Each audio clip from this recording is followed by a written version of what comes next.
Well, someone who has only gone from strength to strength being on the Channel Islands team, and particularly with your shapes, is on this week's segment of the Rear View presented by BF Goodrich. And we're going to watch her now. Lakey Peterson's going to take on Carissa Moore in the semifinals of the 2019 Margaret River Pro. As always, the Rear View is sponsored by BF Goodrich Tires. BF Goodrich is celebrating 150 years in 2020. And if you, the listener, want to wish BF Goodrich a happy 150th, you can tag at BF Goodrich Tires and use the hashtag BFG and WSL. Tag us and let us know what rear view segments you want to see in the future, and they might make it onto the show. Happy 150th to BF Goodrich, and thank you for supporting these conversations. All right, so scene set for today's rear view. It's the 2019 Margaret River Pro. Tatiana Weston Webb had just dusted Sally Fitzgibbons in the first semifinal, and we now have Santa Barbaran and CI team rider Lakey Peterson up against Carissa Moore in semifinal 2. If Carissa wins this heat, she actually takes over the top spot for the rankings. So this is where we're at. Britt, have you ever been to Western Australia? I have. It was quite a few years ago. I can't even remember how many, but I've been to Margaret's, and gosh, I had a terrible session there. I could not figure that wave out. It's a tricky wave. When you went to Margaret's, did you surf main break? Did you surf any of the other breaks around there? Surfed main break, and then the people that we were with took us to some misto spots. I can't even remember what they were. I just remember they were kind of scary, and but man, that place is unreal. It just feels so wild and like pristine and beautiful. It was cool. And when did you first meet Lakey Peterson? You know, Lakey grew up in our community here, so I've known her since she was a little kid. She's just always been around surfing Rincon and, you know, whatnot, and she's rode our boards the entire time.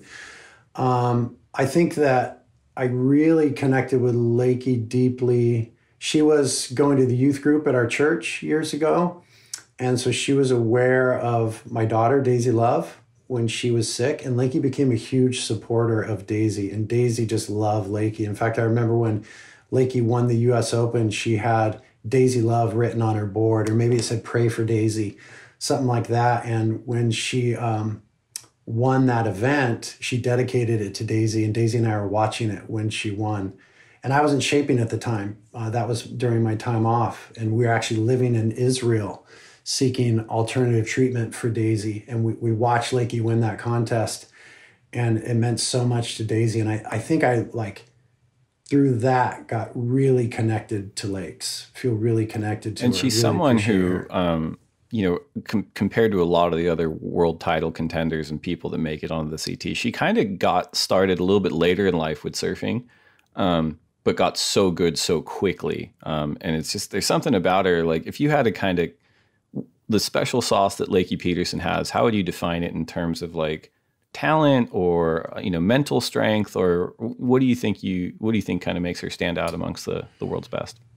Well, I think athleticism for sure. You know, her entire family is incredibly athletic. Her mom was an Olympian or meant to go to the Olympics as a swimmer.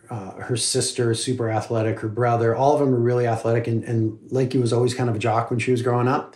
Did all the sports and did really good at them, was great at skateboarding and everything. So I think pure athleticism, but then dedication and determination. I don't know anybody that works as hard as Lakey.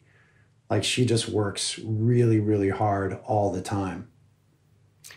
And it's one of those things that's been coming up a lot in these podcasts about like levels on your way to becoming a world champion. And I know like the surf industry loves to kind of preordain a lot of people when they're really, really young, of like, this person was born to be a champ. But even talking to people that have had that, you know, that for them it's levels. I remember Mick was saying like he didn't feel personally like he was worthy of winning a world title until, you know, several years into the tour. And he's probably one of the most hyped people ever in terms of when he came up and what people were saying about him. And for someone like Lakey, it feels like the same thing. Like, she's just jumped in terms of levels, and it's either been a fitness thing or a board thing. When did you start shaping for Lakey, and what was it like taking over in terms of that relationship for her? Yeah, I started shaping for her. It was it was before the beginning of the season a couple years ago where she won snapper, right, when it was held down at Kira. So that was the first time that she had really ridden my boards in competition. And we were just surfing Rincon together one day, as we have for years. And she said, you know, do you like ever shape for any girls on the team? And at the time, I wasn't really. Most of my team riders were guys. And I was like, no, not at the moment. And she said, you know, would you like to start shaping for me? I'd be stoked to work with you. And I think, like, again, our relationship was already pretty cool because of, you know, she attended our church and my daughter and all that stuff. And so I think there was just this natural relational connection that made us want to work together. And it clicked. And the boards were going really well for her. And I think it elevated her game a bit, as evidenced by her win, I think, right after that. That's a good start. You mentioned earlier in the podcast about how, you know, the shaper stable at Channel Islands really have each other's backs. So Lakey has been a longtime team rider there, so she would have been riding for someone else before she jumped to you. How does that conversation go with the shaper she was working with? I'm sure they're all different, but I'm curious to know how it went with Lakey's shaper at the time. Well, it was an interesting thing with Lakey's shaper at the time. He was one of our top shapers. He was doing a lot of team. And right at that same time, we actually had to let him go. So it was totally unrelated to Lakey. It was some work stuff. And that was a super difficult thing. So that just kind of worked out for Lakey and I.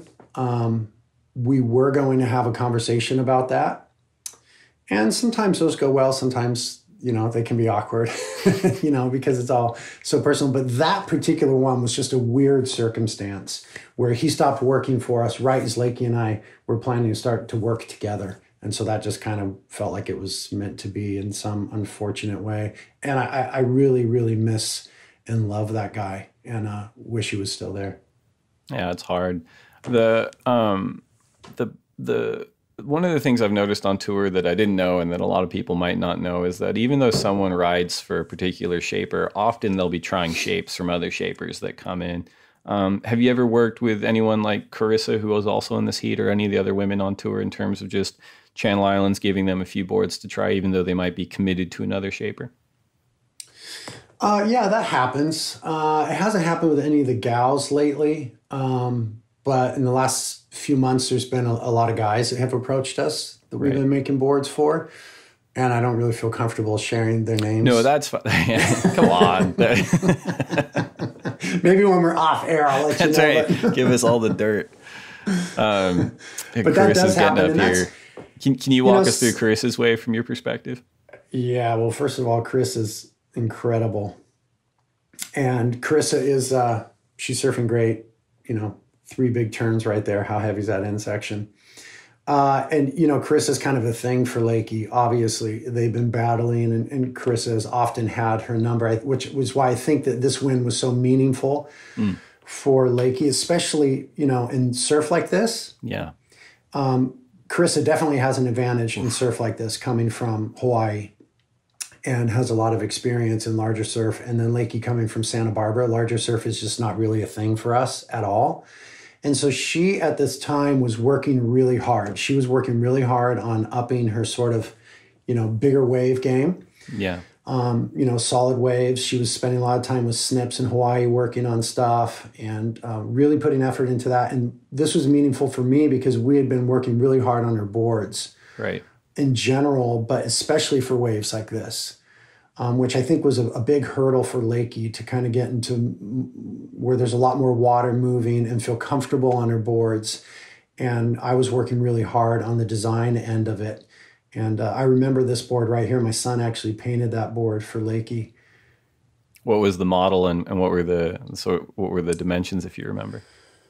Yeah, that one is during this contest, she was riding, I think, a 5'10", even up to a 6'0" at a certain point. Her normal boards, she's usually on a 5'9". This one was a 5'10", and it was a modification of a Rook 15. Rook 15 is a long-standing model that we have, you know, that my dad designed. A lot of the team rides Rook 15s on the regular still. But for Lakey, they're pretty heavily modified. I changed the outline on them. I changed the contours between the fins on this one. I changed the way that the rocker breaks in front of the fins and the way that the rocker curves through the fins and the exit rocker. So it's pretty modified. You wouldn't even necessarily call it a Rook 15 anymore. And it was pretty specialized for her. I was going to ask you, but you kind of answered my question before I got to it. Are there general principles outside of just, longer, more volume that you work on with surfers as you said, they want to step up their bigger wave game? And do those philosophies apply to all surfers, or is it pretty bespoke to, like, a Lakey Peterson might be a different approach to, like, a Dan Reynolds might be a different approach to a Parker Coffin or something like that? No, I think the principles apply to all surfers. I mean, there's two things happening when we're riding waves. We're either trying to generate speed or we're trying to control speed, right? So in small waves, the approach of the surfboard needs to be that it does well generating speed. In bigger waves, you just have to be able to control it. So the wave provides all the speed, all the power. Now you have to be able to harness it and control it. And so those are two totally different approaches to a surfboard, two different approaches to rockers, to outlines, to contours. I was just speaking with Zeke Lau last night on the phone, and we were talking, we're already talking about his boards for next winter. And that was exactly the thing. I had made him this board before the tour was canceled, a brand new one for him this year.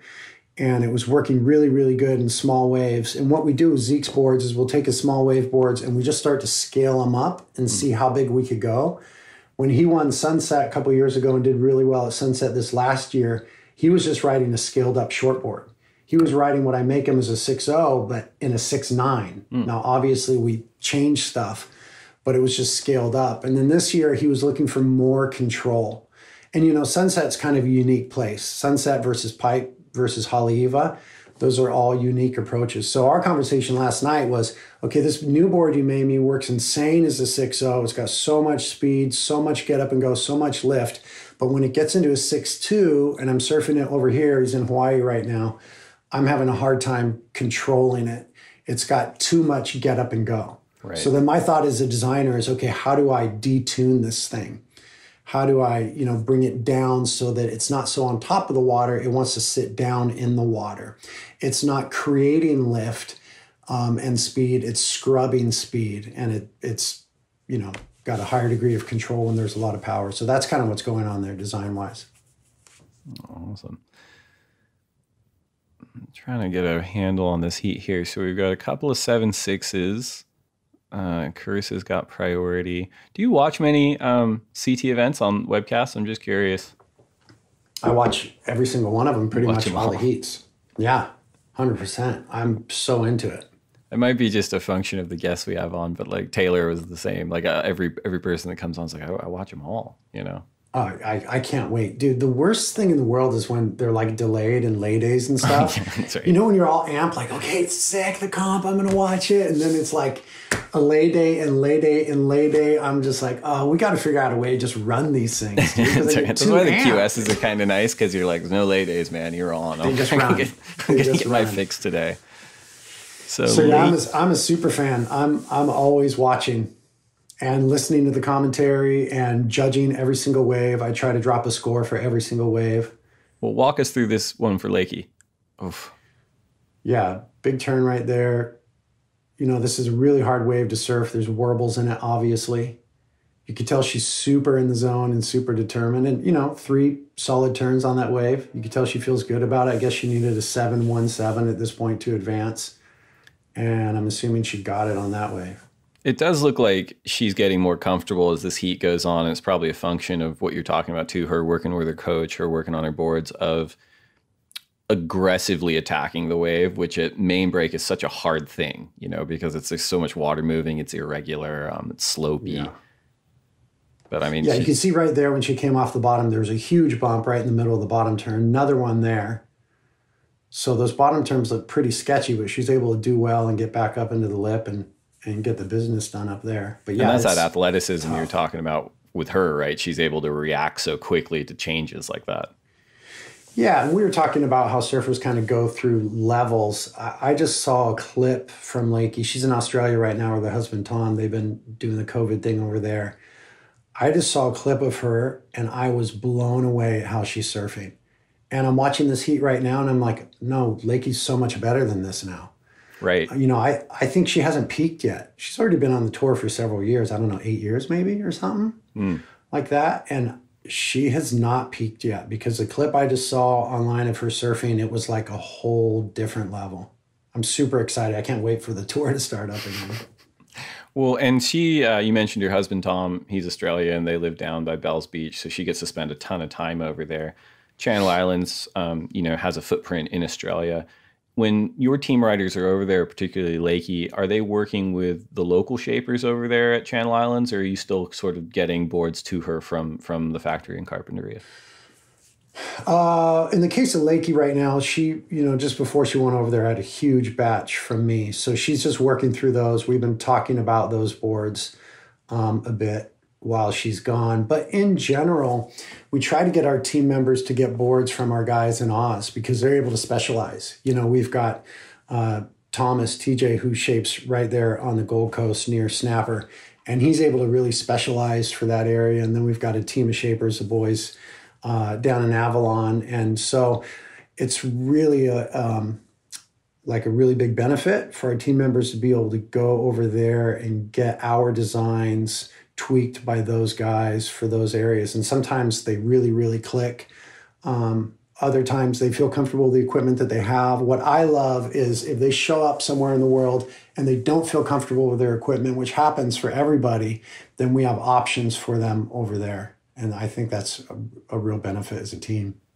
That's an interesting thing you bring up too, because, you know, it wasn't too long ago I started retail in a surf shop back in the late 90s, early aughties, doing board ordering and stuff like that. And we would get a lot of imports from Australia, or starting to, you know, there's DHs and JSs and stuff, Chiles. And it was at a time when, you know, the Australian shapers were still shaping kind of for Australian waves. And we'd get customers coming in and they'd be buying boards for trestles and being like, this doesn't work, you know, and vice versa. You at the same time, you get a bunch of surfers coming in from overseas, whether they're Australian or Brazilian or European, Hawaiian, bringing their boards and finding out like maybe I should be working with a Timmy Patterson or a Mayhem when I'm here at Trestles. Do you think that still exists today, or do you think that sort of that elite tier of shapers has gotten better rounded at being able to shape, you know, internationally, I guess is a way to put it?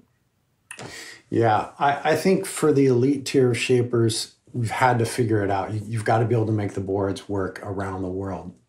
I remember in 1991, I went to France for 3 months and I stayed with Tom.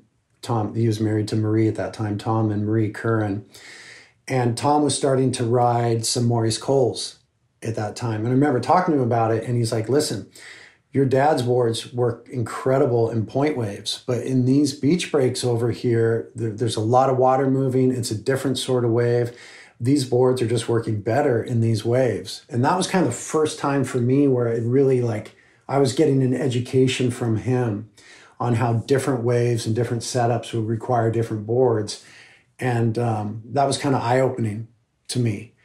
And I've always thought about that since then. So I think that for guys like us who are shaping for people on the tour, we have to be able to know how to make boards work across different waves and conditions. And, you know, when a surfer comes to us and they're like, hey, I'm going to West Oz, we're designing their boards around West Oz. And Lakey's going to take a different batch of boards to West Oz than she is to the Gold Coast. Yeah. And I think that that might be one of the benefits of, I mean, one of the many benefits, I suppose, of working with CT athletes is getting to shape for all conditions and then having that confidence translate back to the consumer in the sense of like, yeah, I want to get a board that's going to be able to work in hollow waves or small waves or reef breaks or point breaks, and knowing that if they go to Channel Islands or whoever, that they feel like that is going to work.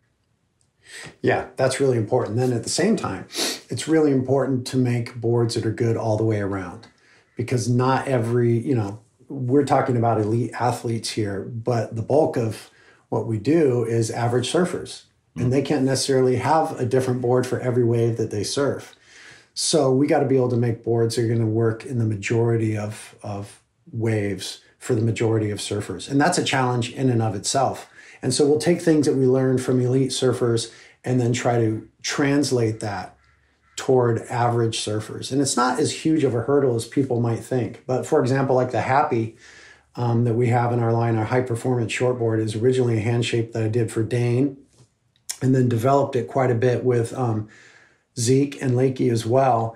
And now that's one of our most popular boards as far as an all-around board in most waves for most surfers, and translates into a really good travel board. It's huge in Bali and Indonesia and places like that. So it's a fun challenge. How do I satisfy the surfer who's like, okay, I live here in California, but I'm going to take this board on my trip to Indo, and it's got to work there as well. I can't get 6 boards, I'm going to have a couple of them.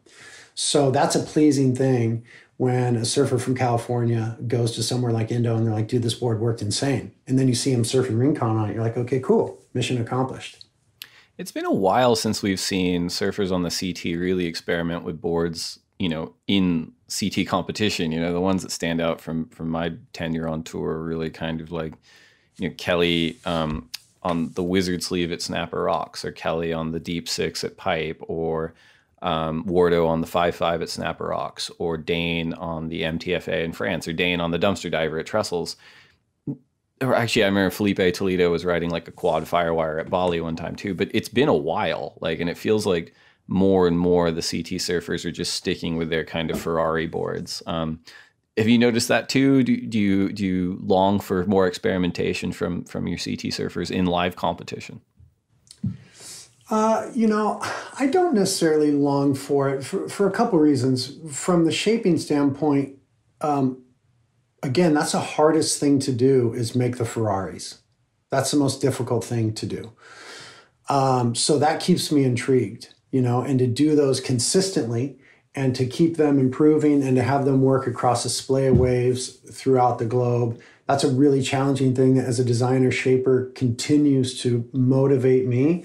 But then I understand, so I don't necessarily have a need to branch out for them. I'm stimulated enough keeping their quivers, where they want it to be as far as the Ferraris. But then I understand their perspective, every heat for these guys and girls is kind of a life and death thing.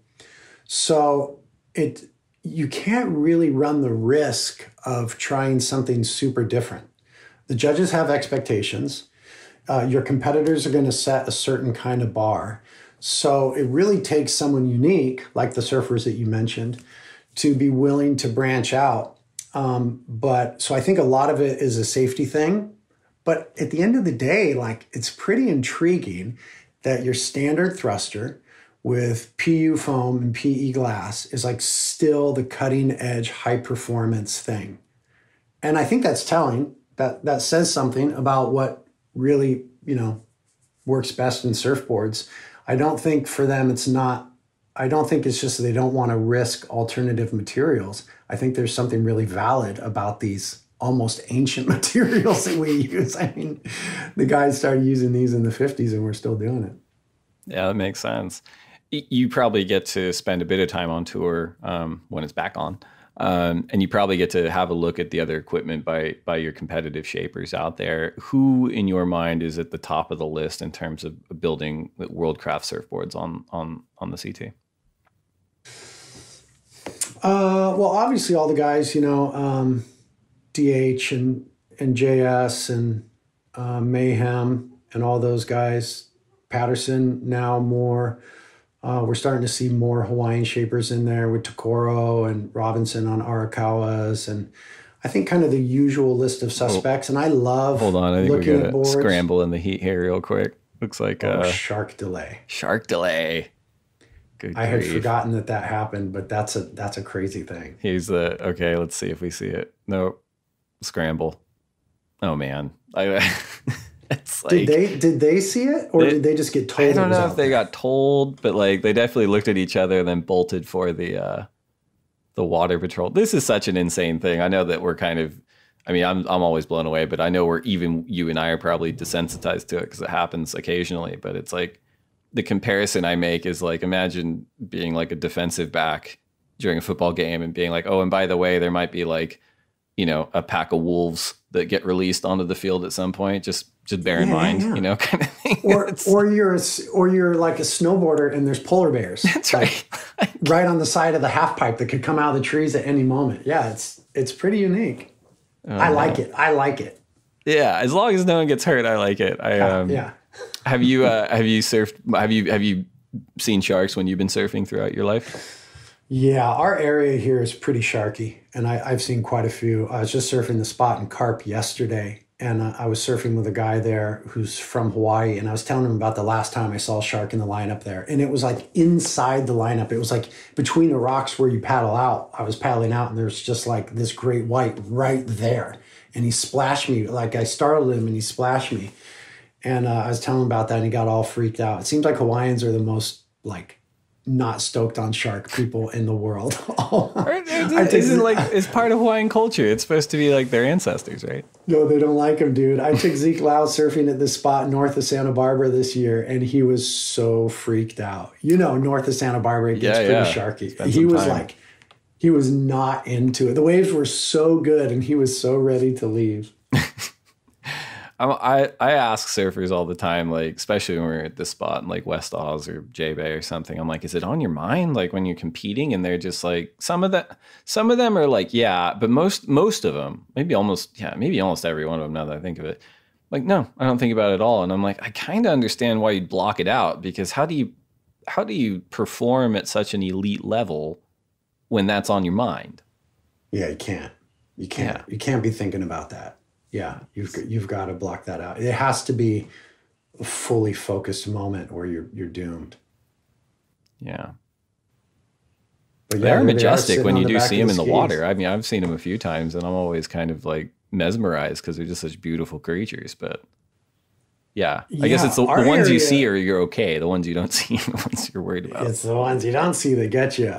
Our area has been crazy the last few years, right? Yeah. Like Santa Barbara, Ventura, there's been so many great whites around. It's just unreal. And it's become a really normal thing to see them. And it wasn't that way when we were growing up, right? Right. Yeah. I have an amateur naturalist theory, though, that keeps me keeping it out of my brain, which is that as they sort of make their trip down the coast seasonally, that they just sail past Point Magoo and kind of hang around the Channel Islands, and then they don't reconnect with the coastline until they hit LA County. So I'm like, nah, we're fine. They're not going to send them to LA. LA, stay home, and here's your sharks. That's right. Go away. But yeah, no. What? I just don't care. Like, I mean, okay, everyone's going to die. This might sound horrible. You're probably going to get bad feedback about this, but everyone's going to die. But if you go by shark attack, it was a legendary way to go. You will remember it. Or you won't remember. It will be remembered. Excuse me. You won't remember it. Oh, here's Renato. He's probably downplaying the size of the shark. He's like, it was a 3-footer. We're just safety first, and we're going to get back out there. Hey, you almost are lip syncing them perfectly. You should We should do. What's it? Bad lip reading? We just make it up. Yeah. That actually worked right in that moment. That was good. He's one of the rare people that's actually gotten younger on tour. Oh, yeah, that's weird. Back out there. Okay, they're back in the water. So that would be kind of a gnarly moment, jumping back in the water. I think I would just be emotionally exhausted. Yeah, you would be. And then how's this for them? Because this heat is so intense. Lakey just took the lead with an 8.1. And now I think Carissa needs an 8 something. So as an athlete, like, that would be, is that a benefit or a liability to have that delay in game? Yeah. And how are you not being like, I'm glad it moved on. I'm glad we have like an army of people watching over us out here. I mean, the water safety people, wherever we are kind of amazing in a lot of ways. But yeah, geez, I would struggle to focus. Yeah, that would be tough. And now they're just sitting there, no sets coming. Look, they're kind of close together. Suddenly they're just buddy. Yeah, they're like, and it's so, it's the thing about main break too. It's so far away from the shoreline that it's kind of like there's a delay in communication where you're like, if they call it off again, like, are we going to know right away? Like, are we sure we're supposed to be back out here? More scrambling. So I'm assuming you would know, but since the whole Mick thing, I mean, the WSL has like gotten pretty serious about sharks in certain areas and trying to mitigate that risk and observation, or how does that work? Oh yeah, I mean that. I was here in this room when that happened because my kids were really young, so I wasn't traveling too much at that point or as much. And I remember, admittedly, I fell asleep during the semifinals and woke up right at the start of the finals. And when it happened, I didn't think it was real. I was just like, nah, I'm still dreaming or something. And then I was so tired that I just kind of was like, oh, you didn't get bit. This might not be a thing, you know? And then I'm like, this is a big thing. But yeah, immediately we kicked in. I mean, the response on that day was amazing to begin with, but yeah, we kicked in like a ton of protocols at spots. As Carissa's right back up. This looks like the biggest wave of the heat too. That was the biggest wave of the heat. And what is she needs an 837. I mean, the focus to be able to do that after experiences. Yeah. Lakey on the next wave. It's smaller, a bunch of white water in the face. Just.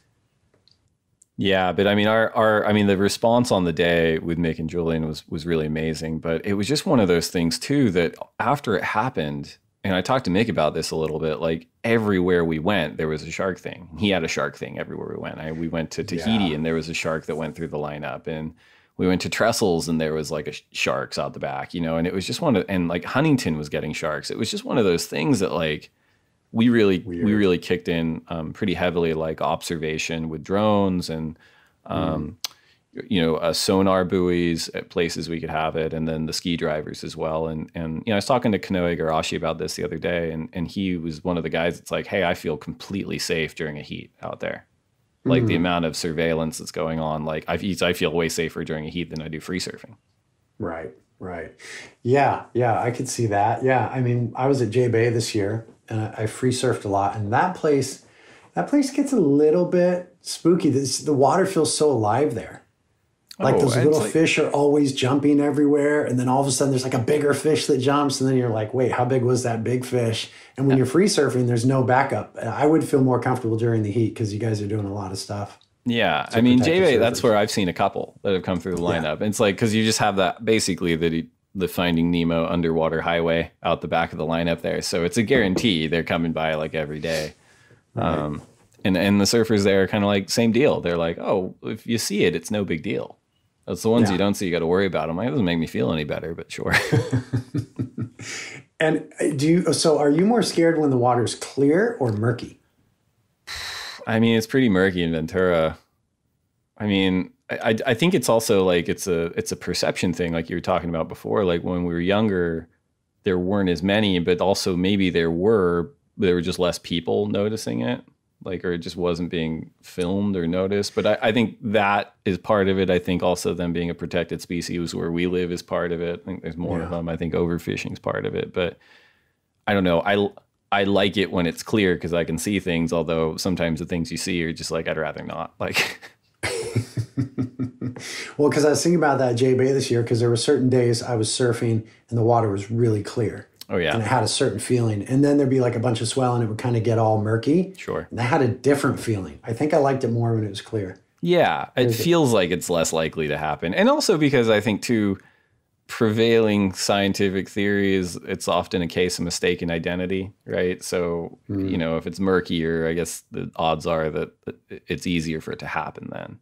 So Carissa's wave came through. That's an 8.2. It was just shy. It's a good score, though. I think that was probably the right score for that wave. I think it was really, really close. I mean, you have to compare that wave to Lakey's 8.1, and it was a bigger wave. I don't think her first two turns were as critical, or maybe her second turn wasn't as critical. I think that was a fair score. I always drop scores and I pay attention to the scores. I think that the judges most of the time get it right, the vast majority of the time. I think they do a really, really good job. It's rare where it's kind of like, I think they do a good job. Yeah, I mean, I got to travel. I still do. I traveled with the judges on tour most of my career. And they're all such good surfers and they really, really care about getting it right. And it is a tricky job. I think it's arguably like one of the most consistently and passionately watched subjectively scored sports on the planet. I know you get like the Olympic ones that pop up every 4 years, but like every month you've got surfing happening when it's happening. And, everyone's tuning in and being like, I don't know if that was a 7. It's like, yeah, right. Yeah, no question. Well, 3 minutes left and Carissa needs a 7.77. You talked about this being a real pivotal moment in Lakey's kind of career because she beat Carissa. She did so in like pretty sizey waves. Do you guys talk about that kind of stuff after a heat like that? Yeah, for sure. Yeah, I mean, I think we talk about it on a board level, of course, but then also just on an inspirational level. You know, like how is she feeling? What's her headspace? What did that mean to her? What does that do for her confidence going forward? I mean, she's got her coach, Snips, which they're obviously doing the real deep processing on how it went. For me, it's boards and it's inspirational, trying to help support Lakey so that she feels confident. And this was a huge confidence builder for her, both because it was against Carissa in sizable waves, and she'd been working toward that goal, both just getting comfortable in waves like that and her boards. So yeah, we talk about that, the confidence thing. And the last couple of years, you know, she narrowly missed the title. Yeah. And we had a lot of talks about that. You know, what does that mean? And how do you bounce back from that? And how do you turn that into a positive so that you take some fire into the next year? And it's a fairly unique experience for a surfer to come as close as she came 2 years in a row and kind of have it all slip away because of one wave. That's hard for any person to process and kind of bounce back from. But I was speaking to Carissa a little bit about that too at the end of last year, and she says it's so rare for someone to be able to come back even after one time, right? Because it's so emotionally draining when you get that close, and you kind of the next year you see a lot of people kind of fall back. But she goes, that's the point of difference with Lakey, is that she's able to shake it off and like keep driving back towards it, which as she said is super rare. Yeah. Yeah. You mentioned Parsons before, Lakey's coach. Does he have a ton of feedback for you, or do you work closely with him on Lakey's boards, or is he mostly kind of on the strategic side and you're on the design side, and Lakey's kind of the fulcrum between you? We've talked back and forth only a little bit about her boards. I mean, generally, if the boards are going well, you're not going to hear from the coach. And all the coaches are different. Some of them are more involved in the boards. You know, Snips and I had a conversation year before last about fin placement, and he had a couple ideas about moving the fins around a hair. And sometimes the coaches talking about boards is helpful. Sometimes it's not. But Snips, his fin thing was helpful. Yeah. So I don't hear too much about it from him, because I think for Lakey, the boards have been working well and progressing. So, well, it looks like that last score didn't come in for Carissa, but Lakey gets to get cleaned up at the end of this heat. Look at this set. Oh my gosh. That's always fun when there's sharks out the back and you don't want to sit outside anyway. Just like, and she's by herself in the lineup now. Yeah, you're just like, maybe I'll just go in. Yeah, I would have turned around and taken that whitewater in. Yeah, that's right. It's such a, I mean, I've felt it on like a tiny scale, but like you're just torn in, you know, inside your body, because you're like, I shouldn't be paddling in this direction. Get out of here. Yeah, she's still paddling out, and there's 18 seconds left. Okay, good. Well, she probably doesn't know what Carissa had either, because Carissa needed a 7.7, a small wave, but she really torched it. So this is really a victory lap for her. Bam. Ooh, that was good. That felt good. Awesome.